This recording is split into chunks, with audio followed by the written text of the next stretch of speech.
1935 में पंजाब में जन्मे धर्मेंद्र ने अपने पुश्तैनी गांव नरसाली से लेकर बॉम्बे तक का ऐसा सफर तय किया जिसे एक ख्वाब ही कहा जा सकता है। लंदन में दिए इंटरव्यू में एक बार धर्मेंद्र ने कहा था कि एक्टिंग मेरे लिए मेरी महबूबा है, मुझे इससे मोहब्बत है जैसे आशिक और माशूक में लड़ाई हो जाती है। कभी ये रूठ जाती है तो मैं मना लेता हूँ, कभी मैं रूठ जाता हूँ तो ये मना लेती है, लेकिन मैंने इसे छोड़ा नहीं। सही बात है कि धर्मेंद्र ने एक्टिंग कभी छोड़ी नहीं। बीच बीच में अपनी महबूबा से मिलने वो आ ही जाया करते हैं और रोल अच्छा हो तो उनका वही पुराना रूप देखने को भी मिलता है। फिल्म जॉनी गद्दार में जब उनके गैंग के मेंबर उम्रदराज धर्मेंद्र की काबिलियत पर शक करते हैं तो वो कहते हैं it's not a age, it's the mileage. कहने का मतलब यह है कि उम्र पर ना जाएं, काबिलियत पर जाए।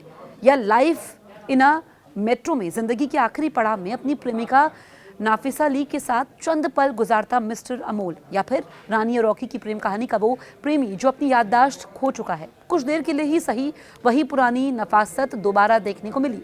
वही फिल्मों से परे राजनीति में भी उन्होंने कदम रखा। अटल बिहारी वाजपेयी के कहने पर उन्होंने बीकानेर से लोकसभा का चुनाव लड़ा और जीता। हालांकि वो राजनीति में आने को बड़ी भूल मानते थे। अभिनय के अलावा उर्दू और शायरी से धर्मेंद्र को हमेशा से प्यार रहा। जब उनसे मोहब्बत के बारे में पूछा गया तो उन्होंने कुछ यूं जवाब दिया था, एहसानमंद हूँ ज़बाने उर्दू तेरा, तेरी ज़बां में बयाने एहसास से दिल आ गया। कुछ ऐसे ही थे धर्मेंद्र, जज्बाती, रोमांटिक, शायर का दिल लिए घूमता एक एक्शन स्टार। शोहरत और स्टारडम पर मेरे उन्होंने सवाल का जवाब देते हुए कहा था कि होती है तारीफ अहमियत की, इंसानियत की मगर कद्र होती है। तरजीह ना दे ओहदे को इंसानियत पे, बंदे पर खुदा की जब नज़र होती है। उनकी एक्टिंग में एक सादगी, एक नफासत थी जो कभी पर्दे पर दिखी तो और कहीं पर भी अगर आप उनको देखेंगे तो वही नज़ाकत नज़र आती थी। धर्मेंद्र की तलाश कभी खत्म नहीं हुई। उन्हीं का फिल्म का डायलॉग है, कुछ पाने की चाह, कुछ और बेहतर की तलाश। इसी चक्कर में इंसान अपना सब कुछ खो बैठता है जो उसके पास होता है। तलाश कभी खत्म नहीं होती, वक्त खत्म हो जाता है।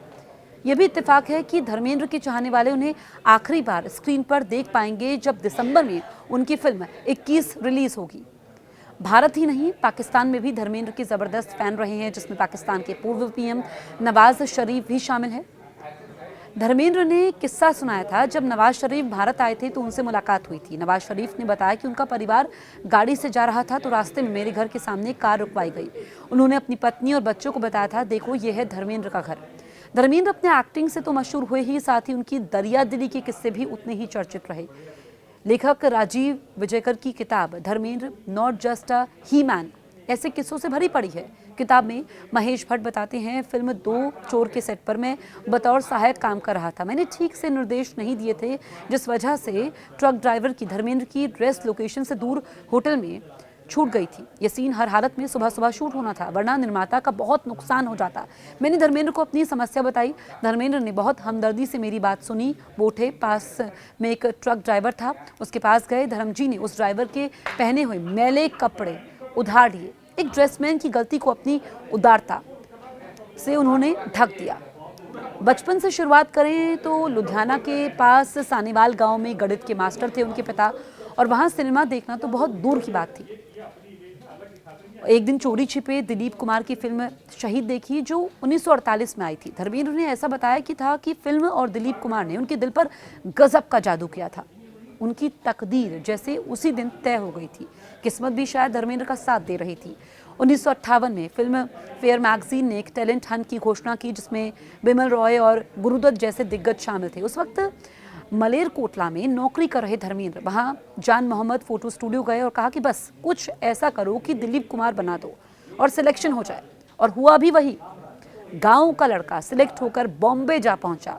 शुरू हुई ऐसी फिल्मी कहानी जिसमें इमोशंस भी थे, ड्रामा था, ट्रेजेडी भी थी।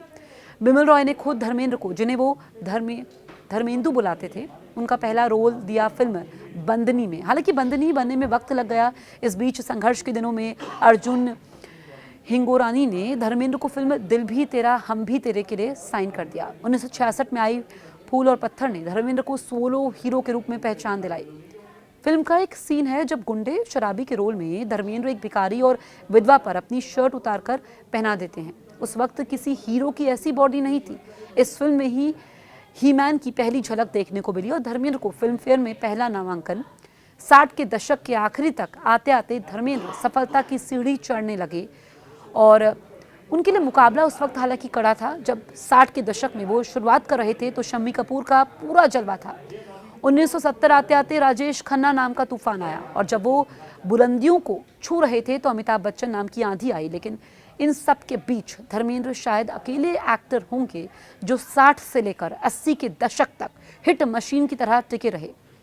धर्मेंद्र की करियर की बात करें तो उसमें उनकी कई फिल्में जो हैं वो अलग छाप छोड़ती है। अनुपमा की बात करें, सत्यकाम और दोनों ऋषिकेश मुखर्जी ने बनाई थी और उन्होंने आप देखिए कि 300 से ज़्यादा फिल्मों में काम किया और उनकी फिल्म भी रिलीज़ होने वाली है।